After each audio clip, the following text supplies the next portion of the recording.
అందరికీ నమస్తే, నేను మీ Chaya. Welcome back to Chaya vlog. ఈరోజు వీడియోలో గోంగూర పచ్చడిని కమ్మగా టేస్టీగా ఎలా చేసుకోవాలో చూపిస్తున్నాను. గోంగూర అంటేనే మనకు నోట్లో నీళ్ళు ఊరిపోతూ ఉంటాయి. గోంగూర పచ్చడి అంటే ఇంకా చెప్పాల్సిన పని లేదు.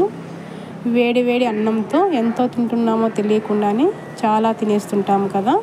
గోంగూర హెల్త్కి చాలా మంచిదండి. ఇందులో న్యూట్రియన్స్ ఎక్కువగా ఉంటాయన్నమాట. సో హెల్త్కి ఎంతో మంచి చేసే ఈ గోంగూర పచ్చడిని అప్పుడప్పుడు చేసుకోవడం చాలా మంచిది.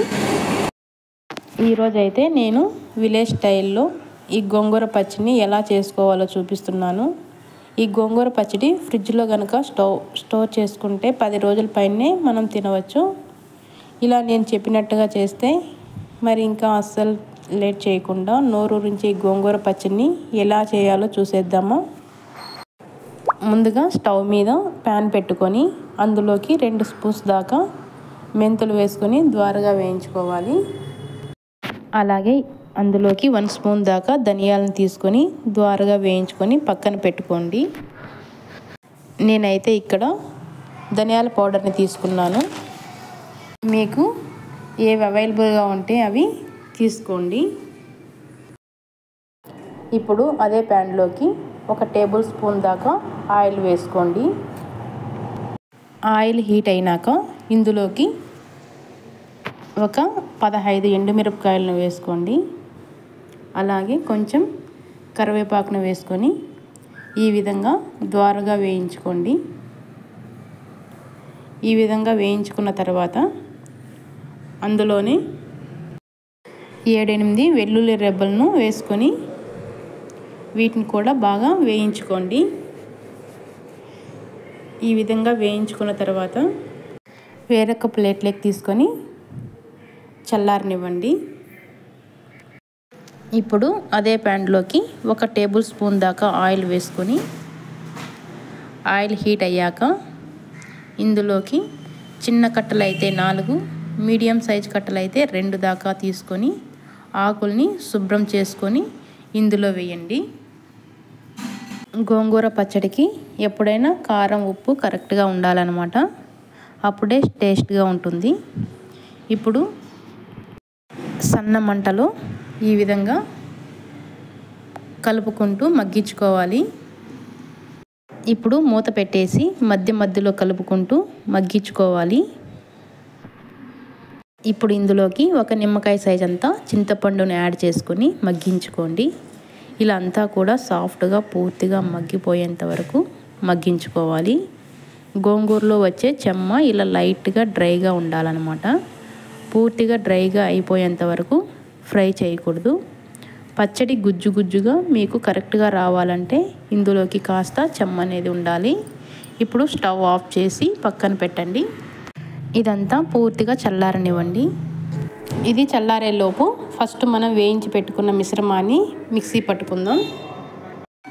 ఈ విధంగా మిక్సీ పట్టుకున్న తర్వాత మనం మగ్గించి పెట్టుకున్న గోంగూర చింతపండు కూడా వేసేసి ఇందులోనే రుచికి సరిపడ్డ సాల్ట్ని వేయండి. సాల్ట్ కూడా కాస్త ఎక్కువే పడుతుంది. ఇలా అన్నీ వేశాక వీటన్నిటిని కూడా రోట్లో కానీ లేదంటే మిక్సీ జార్లో కానీ లైట్గా కోర్సుగా గ్రైండ్ చేసుకోవాలి. మనం రోట్లో దంచుకుంటే ఎలా ఉంటుందో ఆ విధంగా మిక్సీ జార్లో గ్రైండ్ చేసుకోవాలి. చూడండి, ఈ విధంగా గ్రైండ్ చేసుకుని పెట్టుకోవాలి. ఇప్పుడు ఈ పచ్చడికి తాలింపు పెట్టుకోవాలి. తాలింపు పెట్టుకోవడం కోసం ఒక ప్యాన్ పెట్టుకొని 3 to 4 టేబుల్ స్పూన్ ఆయిల్ వేసుకోవాలి. సో పచ్చడి ఎక్కువ నిల్వ ఉండాలంటే కాస్త ఆయిల్ ఎక్కువ పడుతుంది. అప్పటికప్పుడు వాడుకోవాలంటే తాలింపు లేకపోయినా సరే వేడి అన్నంతో ఈ పచ్చడిని వాడేసుకోవచ్చు. సో ప్యాన్లోకి ఆయిల్ తీసుకోండి. ఆయిల్ హీట్ అయిన తర్వాత తాలింపు గింజలు వేసుకోండి. ఆవాలు, జీలకర్ర, మినపప్పు, శనగపప్పు ఇవన్నీ కూడా కలిపి 1 టేబుల్ స్పూన్ దాకా వేసుకోండి. నేనైతే ఇక్కడ ఓన్లీ జీలకర్ర, ఆవాలు వేసుకుంటున్నాను. అలాగే 6 నుండి 7 వరకు వెల్లుల్లిపాయల్ని కచ్చాపచ్చాగా దంచుకొని వేసుకోండి.